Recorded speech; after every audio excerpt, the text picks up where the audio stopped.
Welcome, friends and comrades. We are live. This is a little interesting experiment. Our first time as Red Star Over Asia podcast, the podcast that covers Asian politics, history, and social movements from an explicitly socialist perspective. This is our first time sort of playing around and experimenting with the live stream format. So thank you all for joining us on Twitch. You can leave comments and ask questions and make suggestions, and we will talk about that on the show. We're monitoring that as we speak. So we are doing a special episode today. We are here with myself, Mike, and we have Bori. Bori, how you doing? I'm doing excellent, thank you. It was kind of a hustle getting this all set up, but I think we persevered and successfully pulled it off. Yeah, it's a fun little experiment. Looking forward to engaging with our audience. And also, we have Jack, also up in Seoul with Bori. How you doing, Jack? Ahoy, partners. Just slowly deteriorating here. I'm sure with many of the people in the world. So we are doing this special live stream episode. We're being a little playful and experimenting, but unfortunately, what brings us together for this, the topic for tonight's episode is unfortunately very sad circumstances. There was recently a spree shooting in Atlanta, racist attack against Asian Americans, specifically targeted at sex workers. I live in Korea, but I'm from the Southeast in the U.S. Spent a lot of time in Atlanta as a leftist and student organizer. Have our sound guy who does the sound on this show is from Atlanta. Several of us have very deep, close ties to that city, and seeing those events happen was very deeply troubling for us. And our hearts go out to everyone affected by that. We love all of our comrades back in Atlanta. This event raises some interesting questions about the structure and form and nuance around anti-Asian racism in the U.S., its relationship to imperialism, its relationship to the COVID epidemic. We on the podcast, we thought this is something that needs to be talked about. So we set up this little special live stream show. And Comrade Bori had some interesting thoughts to lead us off with. So Bori, what are your thoughts on this horrible events in Atlanta? And I mean, how does that relate to like the horrible anti-Asian racism upsurge that we're seeing? So I think we need to... I guess we need to clarify first. I haven't seen any confirmation that victims or the massage parlor itself was explicitly it wasn't confirmed to be sex work as such. But what the issue is that is usually massage parlors, nail parlors, these places are associated with sex work. Sometimes they actually do have that line of work happening. But I'm not sure in this case this actually applies. We can't take the perpetrator's words at face value that these places, he was addicted to sex, and therefore these places were the target of his shooting rampage. But I'm not sure that makes these places... I'm not sure of the terminology here, but I'm not sure that that assertion itself makes these places where sex workers worked at. I don't know. I think one thing we should get into is so anti-Asian racism in the U.S., right? This is a really big subject. This has a long history. It's related to our colonial past. Ours, and not you guys, but me. I am an American. Part of my country's history, my people's history. And there's this, because there was the controversy around the Atlanta Police Department had a press conference and they said, this guy, he had a sex addiction. They literally used the phrase, he just had a bad day. And then he went on a shooting spree. Like that's a little quote, he had a bad day, which is such a trivialization of what happened, right? And they were so disgustingly empathetic with this person who murdered, what is it, 8 now, I guess? 8 human beings with lives and families and friends and histories. But then after that, they tried to say, oh, well, he had a sex addiction. As if that explains it, right? It's sort of like the mantra we get with the usual school shootings in the U.S., right? It's like, well, that person was just mentally ill. It's like, well, maybe, but there's other shit going on here too. And I think in the U.S. context, when we're talking about like anti-Asian racism and misogyny, I mean, these things are very closely intertwined, right? I don't know. I guess I don't have a fully formed programmatic analysis in my head that I can say to anyone, but I guess that's how I'm thinking about this thing. It's just really disgusting. What I wanted to start out with is by reciting the names of the victims to indicate they were actually real people. But right now, I've only been able to locate the Korean Americans or Korean immigrants' names. So the four names for Korean associated victims were Park Sun-jung, Kim Hyun-jung, Kim Sun-ja, Yu Young-ae. And if anyone knows a bit of Korean women names, these are really prevalent older women names. You can just pass by and hear someone. The thing about in Korea, you usually don't refer to older women by their names. It's usually someone's mom or something like that rather than the name itself. So a part of the feminist movement is just calling women by their names. If you go even a generation upper, then you have people that don't even have names. And that changed over a very condensed time. But the thing is, these were real people with real names, with actual families. I've also come across the GoFundMe for one of the victims' two sons because they've just suddenly lost a mother. And through that loss, all the precarity that comes with it, they need to get financial support. But there were also two Chinese Americans or Chinese adjacent or migrants as well. And then from what I could tell, two were, one was a white man, one was a white woman. Going on broadcast and doing it live makes me really self-conscious because I feel like I'm just at the level of gossiping because I don't have the facts right in front of me.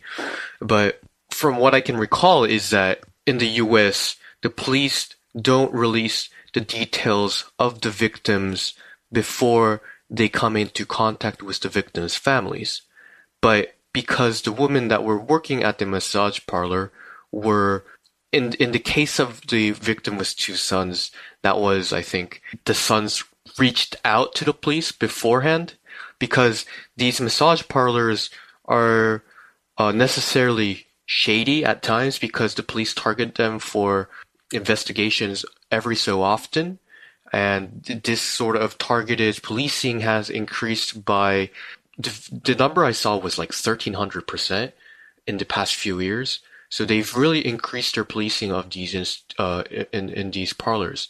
And therefore, the people working there usually go by a fake name and stuff like that, which made identifying the victims hard, which makes the police utterly incapable of reaching out to the victims' families, which makes them unable to release the details of the victims to the press itself. So that was the huge hurdle for people to actually learn the names of the victims themselves. So already we've talked about the institutional barriers and the racism of the police that prevented this information getting disclosed in the first place. The second part I want to talk about is that I don't think I have any original thoughts on this. The only contributions I can make is probably going to be at the end of our discussion where I try to think about how to relate this sort of information to a Korean audience. What kind of problems, what were the reactions of Korean Americans, Asian Americans,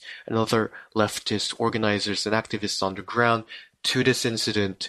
What kind of lessons can we draw from that? How should we perceive this in the first place? One of the primary issues was Korean coverage of foreign events and accidents, murders, stuff like that, is that there's this persistent kind of interest in finding out how many Koreans were involved in the incident, how many of them died, reaching out to the Ministry of Foreign Affairs to get a sense of how many Koreans were involved. But that sort of connection is really abstract and, in my opinion, quite meaningless. But in this case, that they are Korean Americans is significant because they were part of a larger Korean immigrant community in Atlanta. And that's where Koreans who have found some sympathy to the victims, to their families, and to the community overall can reach out to and provide or volunteer some sort of support to. Other than that, this is an issue of Korean Americans with their own history of struggles that can't be reduced to a simple category of Korean or not. I think it would be much more accurate to perceive this as an Asian American situation. But I'll get back to that later on. That's the only point of contribution I think I can make. The thoughts that I'm going to talk about is mostly absorbing what has already been discussed in the American left, the discourse there. And I think I have a good sense of what the correct response to it is, at least on the ground in the US. But yeah, it's nothing original. This opinion might sound controversial, but my co-hosts know that I'm a sort of a campist when it comes to politics. And as such, like, I perceive this problem and I perceive this killing, this death, as an extension of the US imperialism and its propaganda war against countries like China or DPRK. For years, if not decades, the media has basically portrayed an image of these countries as enemies and as threats, as infiltrators, as something that must be fought, as something that's, that can never be part of the community. And I think, for me, these people that lost their lives and these families that lost their loved ones are, even if indirectly, victims of the United States imperialism and their long ongoing propaganda war against any country that do not obey their hegemony. I'd like to add that I believe the concept of model minority is a relatively new phenomenon, because before it came into being, I think, what was dominant for a very long time and still is to a degree is the concept of, yellow peril.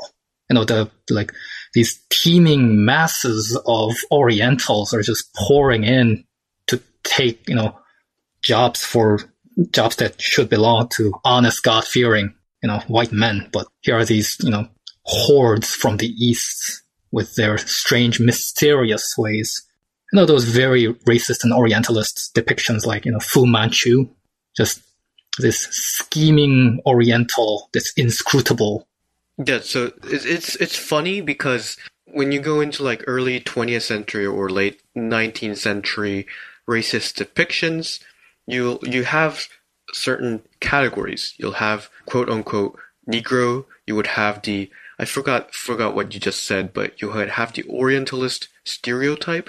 But when the U.S. acquired the Philippines and incorporated that into their empire and had to encounter where to place the Filipinos into their racial hierarchy, they didn't apply the Orientalist trope, but rather the Negro trope.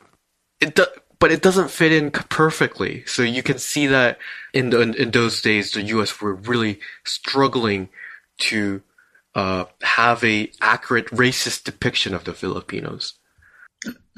Accurate racist depictions.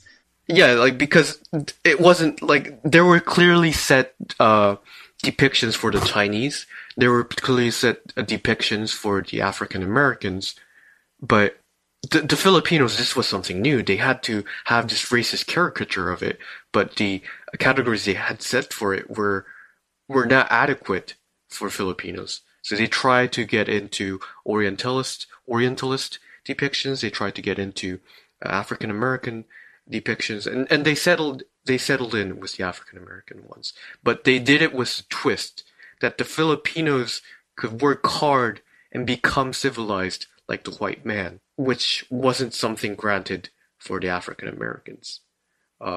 Perhaps this was because the Americans were expanding their empire, whereas for African Americans, it was more of an internal colony. But it's really interesting looking at those pictures and seeing the limits of the racist imaginary being stretched.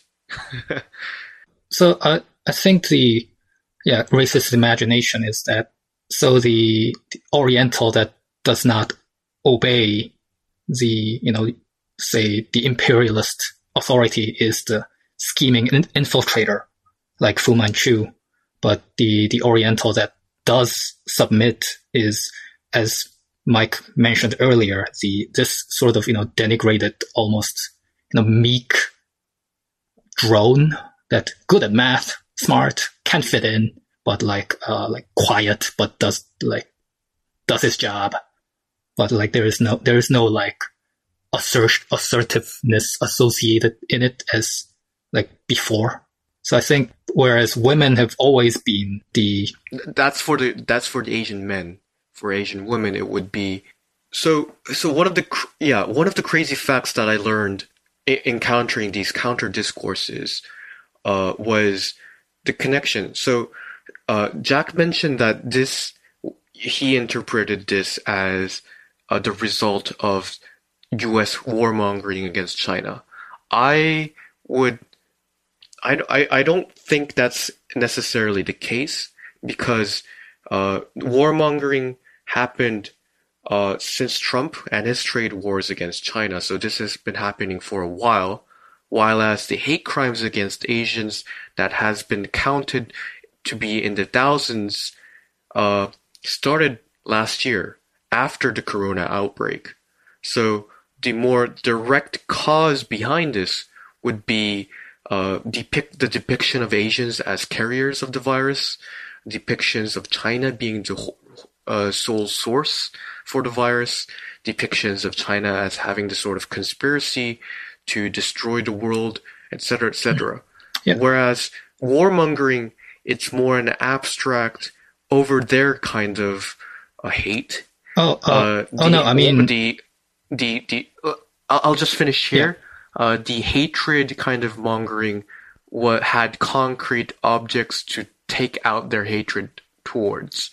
And I think that is a much direct explanation.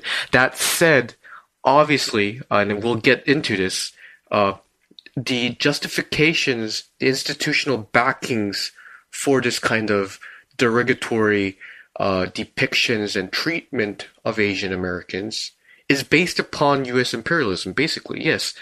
The fact that the U.S. can wage wars at the other side of the world, go into Vietnam and just initiate a war and start killing millions, drop napalm bombs on it, and talk about the Viet Congs and start raping people, and massacring them as well, which also happened in during the Korean War.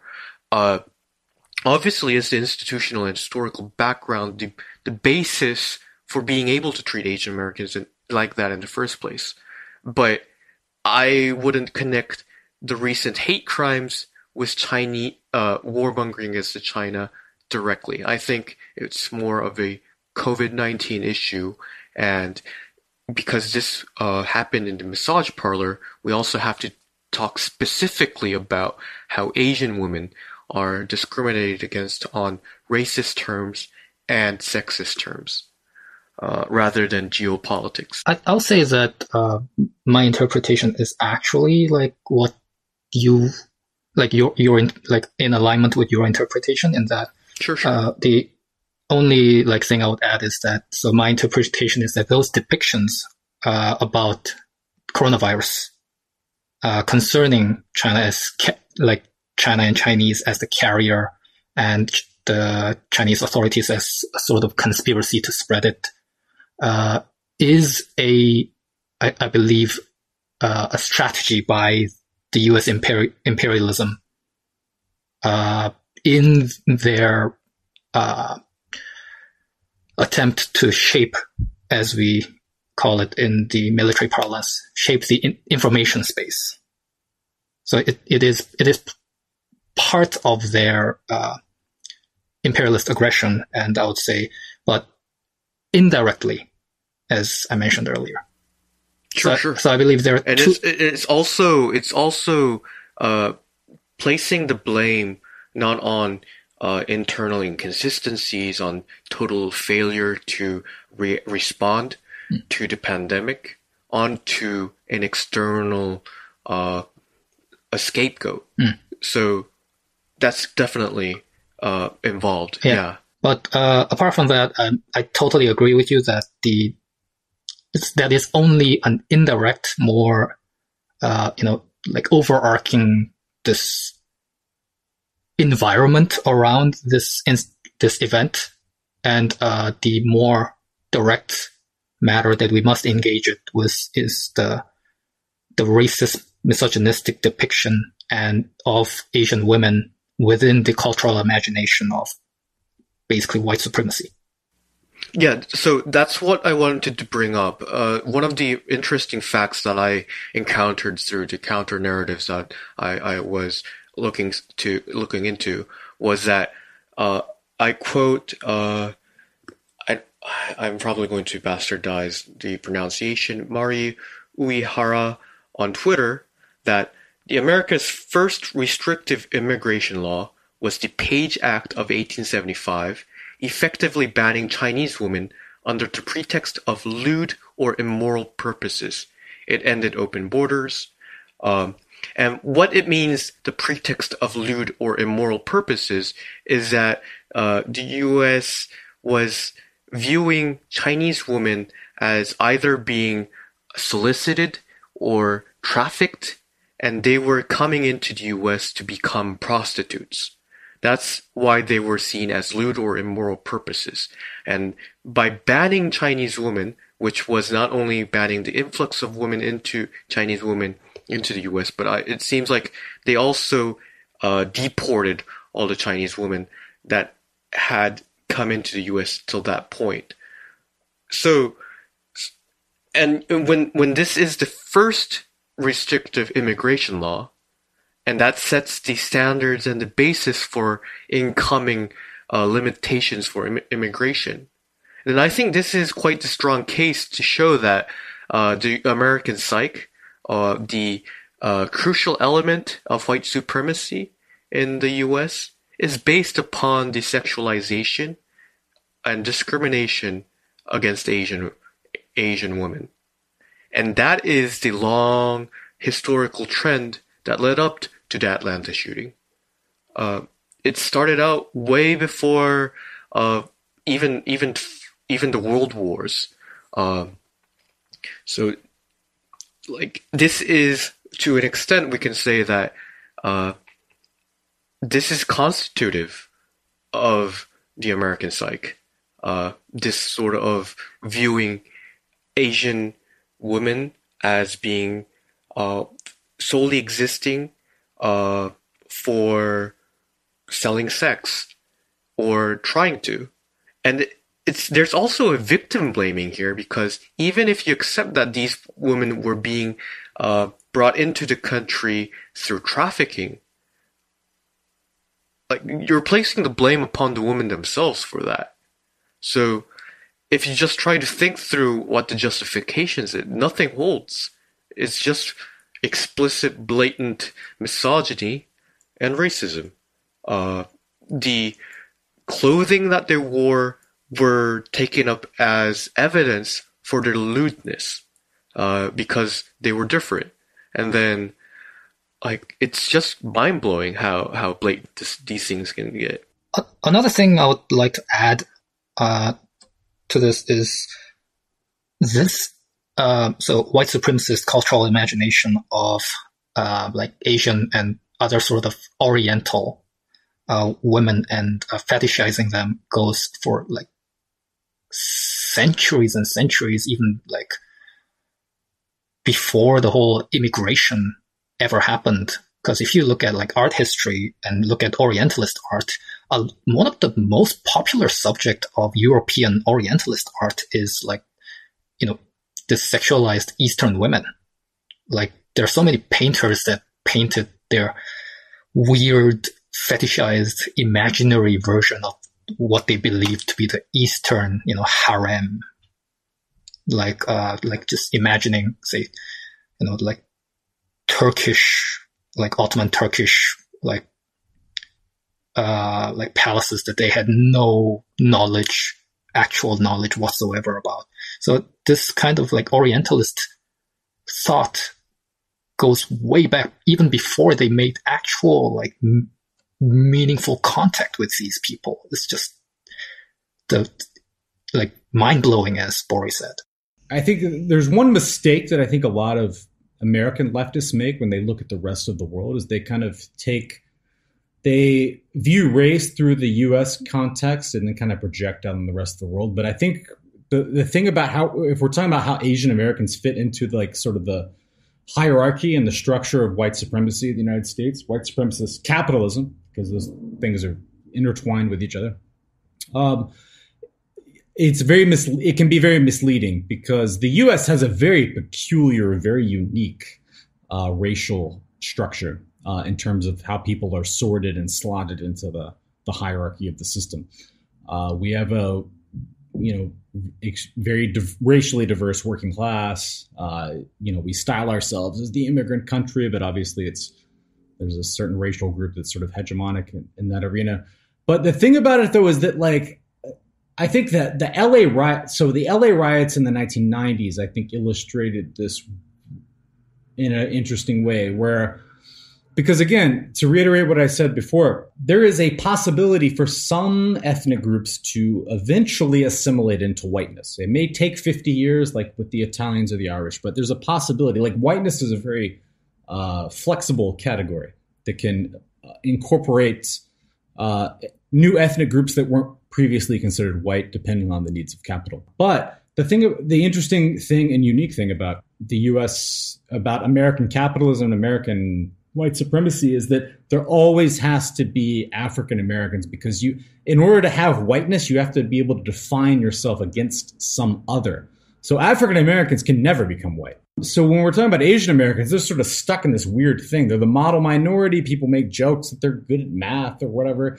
And then again, I think a friend of the podcast, Albert, shout out to Albert, I asked him to send some comments about things we should maybe bring up. And he made this interesting comment that Asian women are highly sexualized and objectified and dehumanized in these really disgusting ways. And then due to historic reasons and the patterns of migration, Asian women get disproportionately, they end up in kind of sex worker or massage parlors or whatever. But you had this parallel like desexualization of Asian men. And he made the interesting comment that like K-pop has actually kind of helped with that. So it's like on the one hand, Asian women are these sort of exotic jungle-like women or whatever that we're supposed to lust after. But on the other hand, Asian men are like totally desexualized and viewed as these like unattractive nerds. It's like two very different forms of racism. One thing I think, I'm just thinking out loud here. So the model minority thing is, remember, I think one of the first guests that we had, Nokdu, he, during another of the conversations, he and I had, he described, behaviors of, say, Republic of Korea government as junior partners of, US imperialism. And so in a sense, I think model minority thing, that status is given to junior partners of white supremacy. Oh, okay. Interesting comment. But I want to see, I just noticed the comments. So we have some comments from listeners. Thank you, everyone who's listening, all 7 of you. Thank you, 7 comrades. Yeah, we have people listening. All right. So, sorry, the text is really small. This is Cho Young-dae. I'm so desperate because I think mainlanders Korean do not think about Koreans who are in other countries. So I think the commenter here, and again, thank you very much for the comment. Thank you for listening. I think they're trying to say is that I think this is a Korean friend and comrade. I think they're saying that Koreans in South Korea don't think about what ethnically Korean people, the diaspora, Korean diaspora, deal with in other countries. I don't know. You guys are both born and bred in South Korea, but you have experience living abroad. I don't know. What's your response to that? Like, do you think that South Koreans don't have sufficient solidarity with their ethnic brethren abroad? I think we only care if they become famous. Either through shooting people or making good movies. Yeah, I think when Korean diaspora gets attention in South Korean media is, when they become like famous celebrities, or if they become rich, or if they become, some sort of, if they're respectable in the eyes of capitalism. Like if they become sports stars, if they become movie stars, that kind of shit. What would you say, Bori? So I was thinking, when I meant the shooter comment, I was thinking about the Georgia Tech shooter. He was a Korean American. Oh, yeah. And I remember the response in Korea being a collective sorry, an apology to the U.S. public of this association of Korea. If I remember correctly, that person was Korean American, not having, so he wasn't. So other than his blood lineage, there wasn't much connection to Korea itself. So that collective responsibility was a very weird reaction, and that wasn't like taking up responsibility in any sense of trying to understand what a Korean diaspora would have to go through in the U.S. society, like the kind of identity crises, the masculinity tied in with white supremacy, Asianness being like constitutive of being excluded from all that. That's probably why a lot of Asian men buy into insecurities and become Asian incels. I think that was like a prototype of that to come. But yeah, Korea in that instance apologized. I don't know what they were apologizing for, because a very important part of an apology is understanding what you did wrong, and that apology is a promise to correct that wrong and not repeat it in the future. What was that? What was that in the apology, that the collective apology that the Korean public had towards the American public? Like, what did the Korean public do wrong, other than this association the guilt by association? But I think this is actually related to the comment that I made earlier. Is that so in a sense, we basically put our finger into any sort of diaspora, anything done by diaspora. So like, even if, say, like Korean diaspora become some sort of like sports, like really famous sport person, like there's a collective celebration in Korea for some reason, even though that person's achievement has nothing to do with the people in Korea. And in a similar way, if a Korean person goes around doing something really, really bad, we feel this collective apology for some reason. So I guess it's like, yeah, it's weird. It's weird. Like, that's the extent. That's the understanding. It's completely self-centered and not understanding of the actual conditions and struggles diaspora go through. So that was one of the concerns I had in trying to, what manner of portrayal of this incident should be sufficient or adequate in light of all this, of this sort of complete narcissism of the portrayal of the Korean image abroad, whether that be a positive one through celebrities, through K-pop stars, sports stars, etc., or through the negative examples. The only one I'm thinking of is that mass shooter, but there probably are others as well. But that's completely meaningless to the... Well, I wouldn't say it's completely meaningless in the sense that, like, K-pop, the appropriation of K-pop by queer teenagers, because the presentation of gender is a lot more fluid in K-pop. Like, that's a positive thing. But, like, the Korean discourse over it is just chauvinistic. It's feeding in to the problems that created it in the first place. It has nothing to do with actually solving more deeper social problems. Well, yeah, I think you guys make an interesting case about, like, you mentioned that shooter in Virginia, which Bori, really interesting comments. I remember this happening when I was a teenager in the U.S. I remember that shooting was a horrible incident, but it's kind of interesting to hear you talk about how that was covered in the South Korean media. But it raises this interesting thing around, like, what does it mean to be Korean? Because racism is real, white supremacy is real. Like, there's an obvious racial hierarchy in the U.S. and even within Korea. And I'm going to talk about that in a second, but like, yeah, it's kind of interesting. You said that the Korean media felt the need to apologize for this person who was Korean, but like, and you guys can't see me, but I'm using air quotes with my fingers. Like, what does it mean to be Korean? Because it's tricky to talk about this because race is biologically, it's not real at all. But I mean, socially, it's real, right? Like, if someone meets you and me, they're going to know I'm white and you're Asian, right? Like, it does function socially, and it affects how we're slotted into the social hierarchy. But at the same time, like, when we talk about it, this is one thing I struggle with so much, is like slipping into essentialism, right?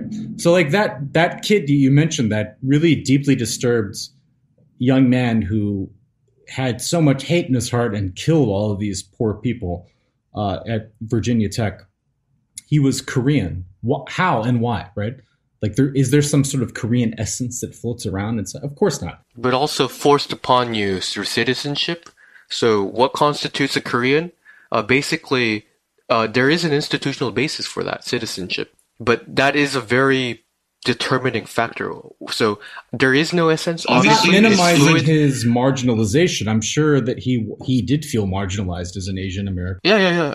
No, what I was trying to bring up is that while we should obviously avoid talking about essences because that's nonsense, there are material bases for constituting identity. And a very strong portion of that is through citizenship. And you can see that in everyday lives in Korea through talks about whether you finished the military service, which arm of the military you went into. Like, did you go to Katyusha or did you go into the army?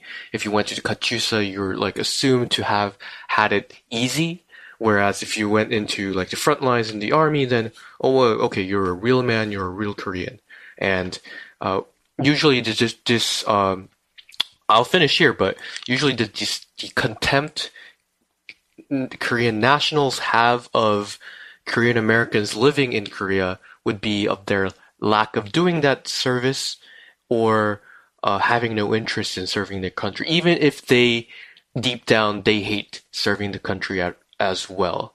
Yeah, just adding for the benefit of international listeners, Katyusha are Korean nationals who are conscripted into the U.S. Army to serve as basically this auxiliary troops, basically Korean accessories to the U.S. Army, in a sense. So just for the benefit of international listeners who are not very aware about the status of Korean and U.S. military troops on this peninsula. Well, I just want to say, Bora, I think you said what I was trying to say, but you're smarter and more articulate than I am. So you said exactly what I was thinking, but was too dumb to say. So I just agree with what you said. Yeah, that identity is important. It's but I do think there's a danger where we can slip into like sort of like race essentialism sometimes. Not saying you guys are doing that, but just like in the broader discourse, like that can happen, you know? But yeah, it's funny because in the Virginia Tech, I'll correct myself. I said Georgia Tech earlier, but Virginia Tech shooter was a Korean American. He didn't go through military service. So in that sense, he doesn't fit the criteria of being fully Korean, but yet the Korean public, or at least the media, felt the need to apologize for that. So then it becomes more trickier. But I think we can stop there. And I wanted to raise the point. I don't know what to make of this point, but one of the things that I've noticed is that in the U.S., mainstream coverage of the Atlanta shooting was that it was a hate crime. And the counter discourse to that was, this isn't a hate crime. This is a shooting that came out from white supremacy. So the distinction made was a hate crime individualizes and pathologizes the incident, obscuring more deeper structural issues.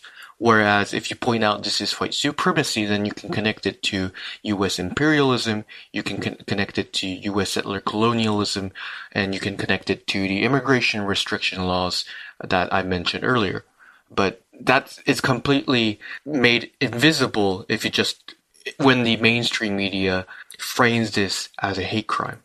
The point I wanted to make is that this is in contrast, whereas in Korea, since 2016, there was a misogynistic hate crime in Gangnam Station where a schizophrenic patient had waited in the bathroom of the station and let two men.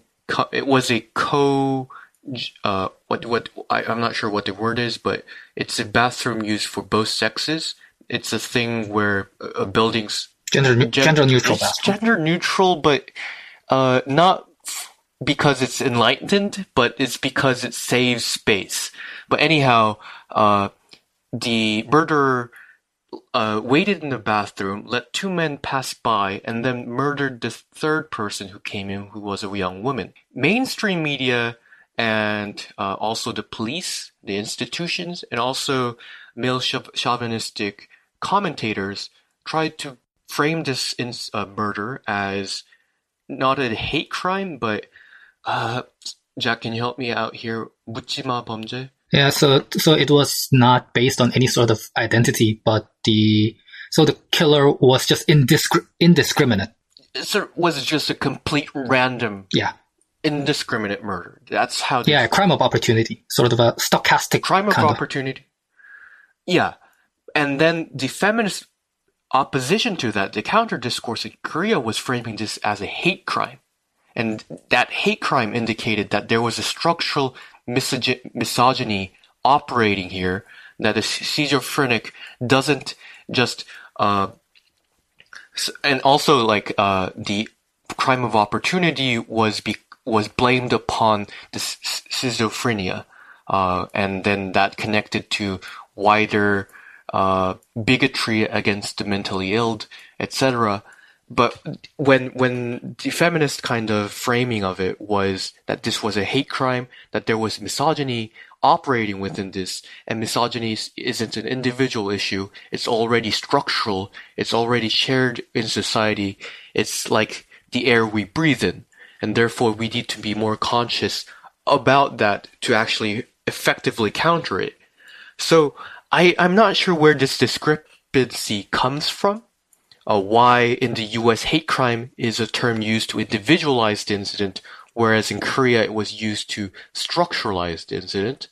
My guess at this point is that white supremacy is much more adjacent to settler colonialism and imperialism, which the mainstream media press cannot talk about, but hate crimes where racism is such a big part of everyday life, it's just a given. That's why people can be bigots, can have racist attitudes, and it's acceptable. It's not exactly acceptable, but it's understandable. So that's why hate crimes can be individualized. Whereas in Korea, that wasn't possible. So that might explain the discrepancy, but I thought that was an interesting point of divergence between the two discourses I'm embedded in.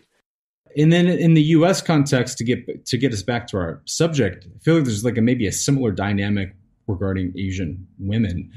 And again, I'm struggling to think why this is. I guess I'm just trying to pose the question in a clearer way. But so that sexualization obviously happens in the U.S. And I think another interesting observation is that how black women are deemed less than women.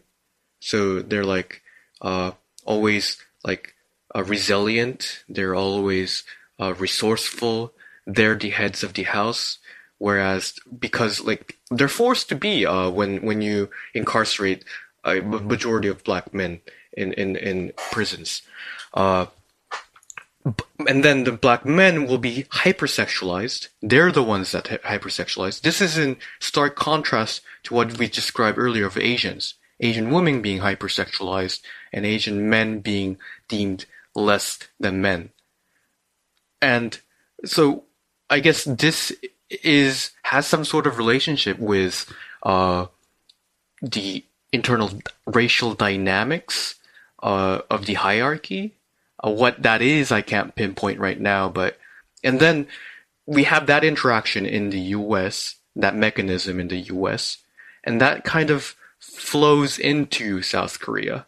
Obviously, South Korea discourse overall accepts this sort of advanced capitalist countries being good, models to aspire to.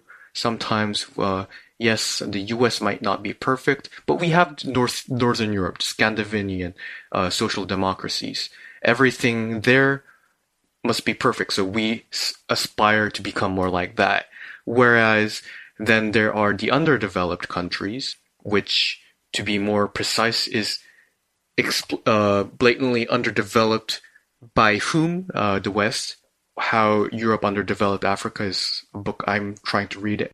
So there's a hierarchy of nations, of states, and then there's a hierarchy of the people there. Mike probably experienced this, of this kind of deteriorating status of white men when the Westerners were also seen as vectors for the coronavirus, and people weren't so accepting of a foreign presence, even if you're white.